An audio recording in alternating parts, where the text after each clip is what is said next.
Everything is rolling. All right, give me a little clap. Clap your hands. What does that do?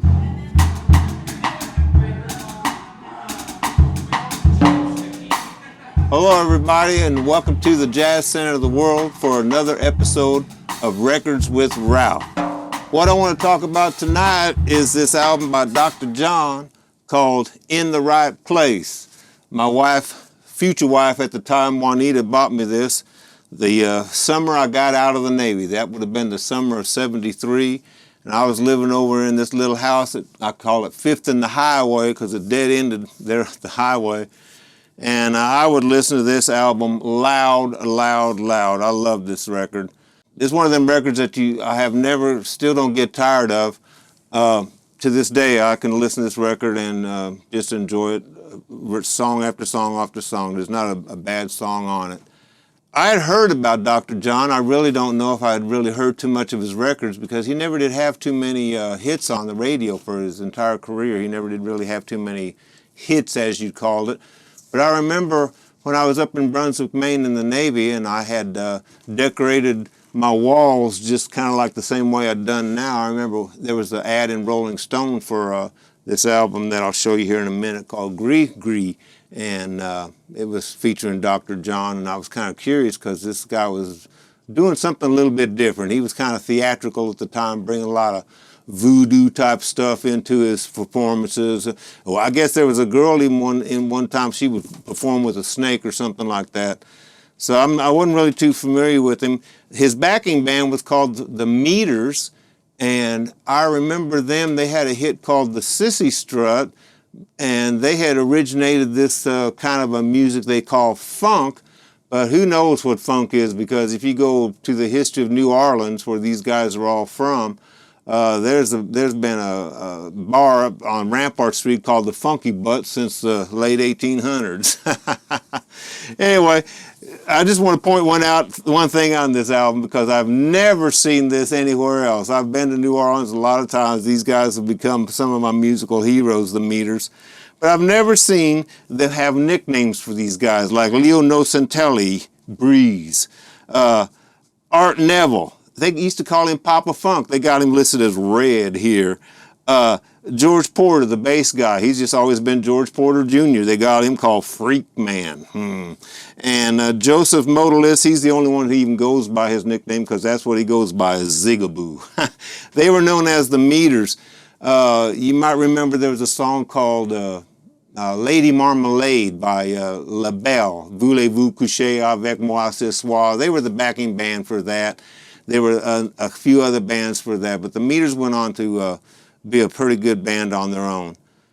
We saw them guys at Jazz Fest the first year we went down there, and their t-shirts would say, "Caution, the Meters will funk you to death."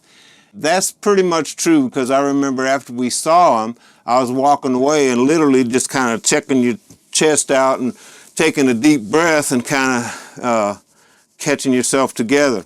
The next year we went and saw the Meters, they did the same thing, and it was kind of funny because there was a guy from Massachusetts that we had seen the first year. He was there the second year, and we were just like, wow, isn't this amazing? Back in them days, you could walk around the Jazz Fest fairly easy and get up really close to the stages. I remember one time first time I ever heard this song, I Walk on Gilded Splinters. I'd never even heard this song before, wasn't familiar with it, and you talk about a voodoo sound and rock and roll song. We were going over these bridges back to our motel room, and it smelled like coffee. It's 4 o'clock in the morning, and here's this a Walk on Gilded Splinters song going on. It's this Dr. John thing. It's just voodoo weird stuff. It's New Orleans stuff. New Orleans, Louisiana has its own type of music. Louisiana itself has its own type of music. I'm going to show you a couple more records here that I've got. A guy to check out, Professor Longhair. If you don't know much about him, you can check out some of his students like Dr. John and Fats Domino and the rest of them. The Bach of Rock is Alan Toussaint. He's a student of Professor Longhair. You ever bought a record cover just because you didn't know, you just saw the record and it was just like, wow, this has got to be good? Look at this record. Clifton Chenier and his Red Hot Louisiana Band. I never knew nothing about Zydeco. That's what the type of music is. It's unique to Louisiana. And I said, that man's got to be doing something, some exciting kind of music to look like that. And that's one of them records that I bought sight unseen, unheard, and it's a great thing. Turned me on to this whole new thing of Louisiana music. There's another type of music in Louisiana called swamp pop. If you ever get a chance to Google some of that stuff, that's all another thing that's unique to Louisiana. Wanted to show you just a couple other Dr. John albums I had. This Dr. John album called Gumbo, and one called Dr. John in a Sentimental Mood. I think he won a Grammy for this one here. So he takes some of the old standards and makes them kind of Dr. John style.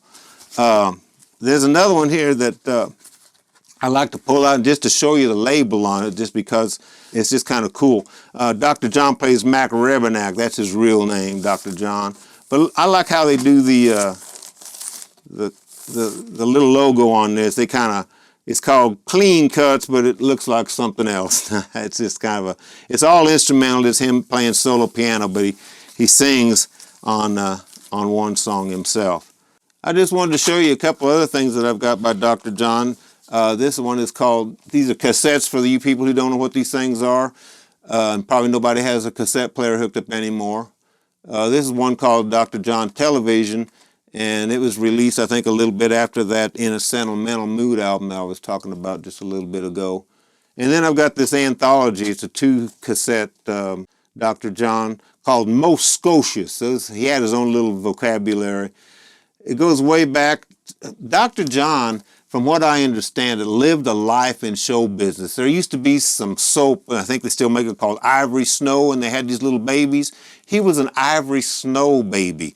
And there's a little picture of him when he's like 4 years old when he's in this court of one of those Mardi Gras crews that are down in New Orleans. So he's been doing this all his life. He was originally a studio guitar player for Cosimo Matisse's band that went through all them hits that came out of New Orleans in the 50s and early 60s. Through an accident, he about shot his finger off. He ended up being basically a piano player.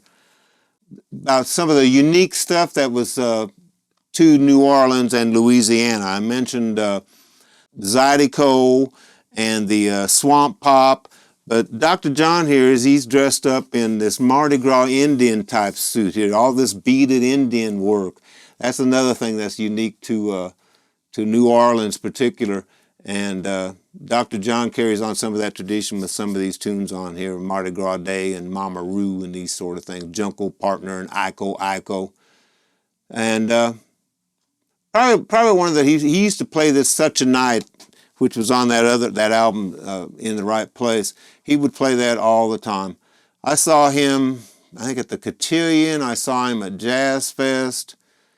And he always just put on a great show. One story I have to tell you, though, because it involved Dr. John, and this Jazz Fest stuff was just an amazing thing. I had some wonderful experiences down there. We saw the World Saxophone Quartet with African percussion.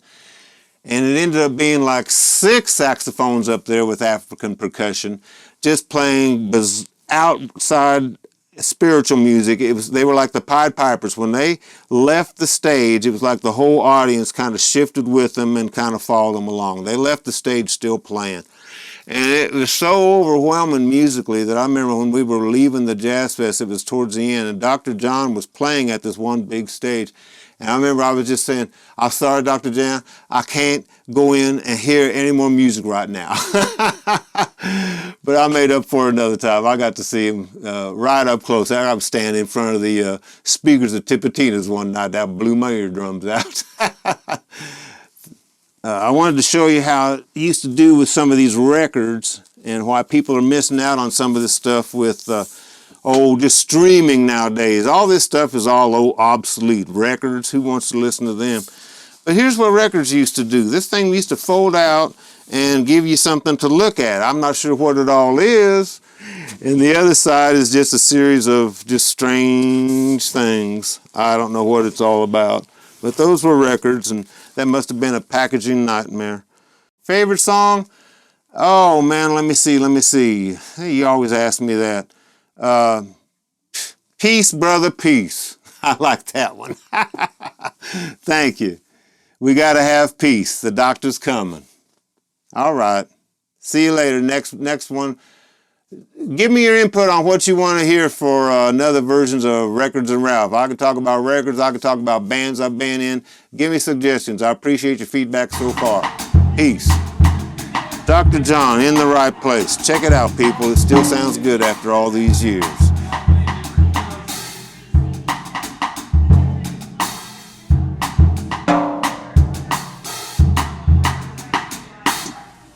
It's hard, Jed. I bet. We do good. Talking about music's what you like to do. Yeah, I didn't even get to the cassettes.